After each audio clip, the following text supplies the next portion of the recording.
Welcome back, everybody. We've been following this beast of a storm. This right here is a live look from Kingston, Jamaica right now. You can see the whitecaps out there on the water. I mean, the winds have been off and on tropical storm force strength, but not sustained yet. Later on this evening and the overnight tonight is when the eastern part of that country starts seeing it, and the western part really gets slammed as the core of the storm basically moves in overnight tonight through tomorrow. So this is a beast of a storm, and it's got us in the record books right now. Here to break it all down with me is Dr. Jill Trepanier, the professor at LSU. I appreciate it, doctor. I love when you come on and talk to us about these storms. And we were talking last week. We thought maybe the Caribbean would be a nice cauldron for development. And it looks like we got the rapid intensification we thought was going to happen. Yeah, absolutely. I think it intensified exactly as we feared it would. And it really made use of that incredible ocean heat and the depth of that heat. And we saw it intensify in a way that is pretty unanticipated. And we were talking about it before. If you were going to get a Category 5 this deep in the season, this is pretty much the perfect recipe to do it, right? The Caribbean, why was it so receptive? Absolutely. If you look at maps of the things that we consider important in the creation of a storm, like wind shear or available moisture, it was extremely low wind shear right to the south of the islands there. We had incredible warm ocean water, and then paired that with a lot of atmospheric moisture throughout the column above the storm. And it was everything to make the perfect event. And by perfect, I mean that meteorological perfection, not the perfect that any human wants to see on the ground. Yeah, I mean, absolutely. One thing is one thing when it's out there across the middle of the water, but we know the track, doctor, is going to take it towards Jamaica. Realistically, what is the best case scenario for Jamaica at this point? At this point, the best case scenario is to stay indoors, hunker down as best you can. Don't go outside and wait for this to move as quickly as possible over the next 12, 24 hours. I'm hopeful that that turn to the north will really increase the speed forward and hopefully take it away from the island as quickly as possible. But at this stage, this is a monster, and it might decrease just slightly, but there's not a lot of difference between a Cat 5 and a Cat 4 when a storm's making landfall like this. What would make it decrease? I mean, it doesn't look like there's a lot of shear. We got a trough moving in, yeah, but what would make this maybe lose some strength right before landfall? Right before landfall, we could see an eye wall replacement cycle. As storms like this intensify to what we think of as really their theoretical maximum, there is a limit to how intense they can get, and the eye wall begins to break down.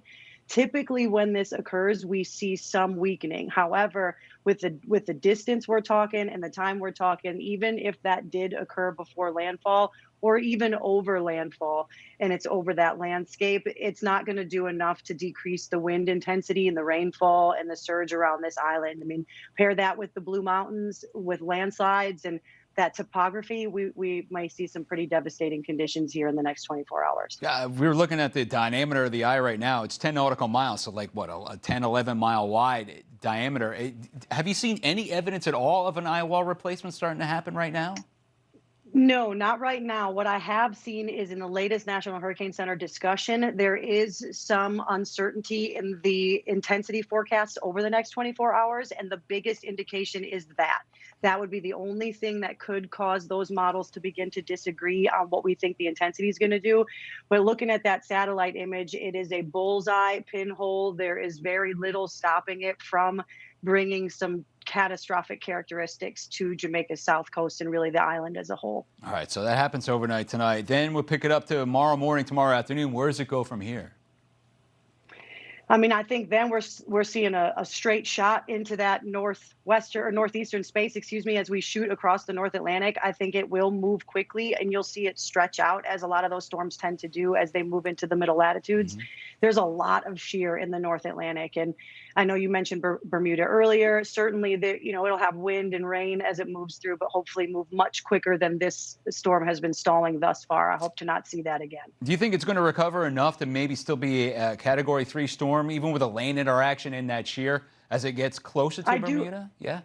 It's a pretty close geographic space, right? And I think over the next 24 hours, how much that eye wall interacts with land as it moves across Cuba, if there is some availability of that eye to sit over open water in any instance, then I certainly could see it intensify further or maintain, rather, its intensity a little bit longer.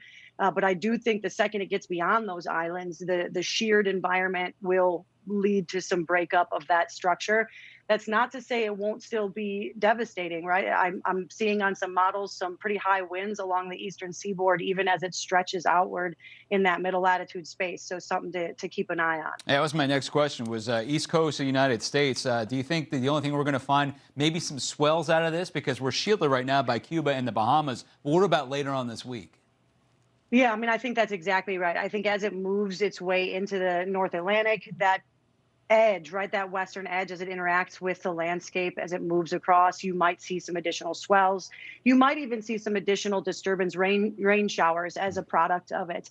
I certainly don't anticipate any level of landfalling on the eastern seaboard, but I Right. do think you could get some serious wave action. Yeah, I'm going to go out there and see what it looks like on Thursday because you've got one of these was thinking maybe a coastal was going to develop ahead of this thing last week. Now it looks like it's going to be inland. So interesting stuff. Doctor, thank you so much for taking the time out and talk to us again. Love to talk to you again later on this week if we could. Yeah, Yeah. you got it. Just let me know. And thanks for having me. And my thoughts are with those in Jamaica. Yeah. Absolutely. Absolutely. Us too. Thank you.